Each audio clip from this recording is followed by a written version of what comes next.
প্রতিদিনের মতো আজকে ঘুম থেকে উঠে ডিউটি গিয়ে দেখি আমাদের রেস্টুরেন্টের ফার্স্ট ফ্লোরে পারফিউমের ইভেন্ট চলছে। যখনই এই ইভেন্টগুলো হয় তখনই জানতে পারি কিভাবে পারফিউম বানানো হয়, পারফিউমের ফ্লেভার কিভাবে চেঞ্জ করে, কিভাবে পারফিউমের মিষ্টি গন্ধকে স্ট্রং করা যায়। থার্ড ফ্লোরে গিয়ে দেখি আজকেও লাইভ মিউজিক প্লে করছে পার্থদা।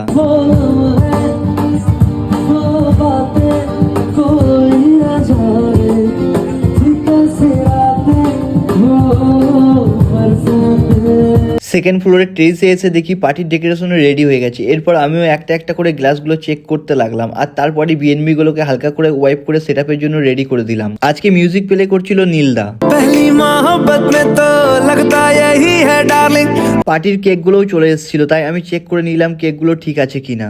Birthday, anniversary, private party celebrate করার জন্য চলে আসতে পারেন পার্কস্ট্রিট সোশ্যালে। ক্যামেরাম্যান দাদা ম্যাডামের ফটো শুট করছিল, আর ম্যাডাম একটা একটা করে নতুন নতুন বার্থডে পোস্ট দিতে থাকছিলেন।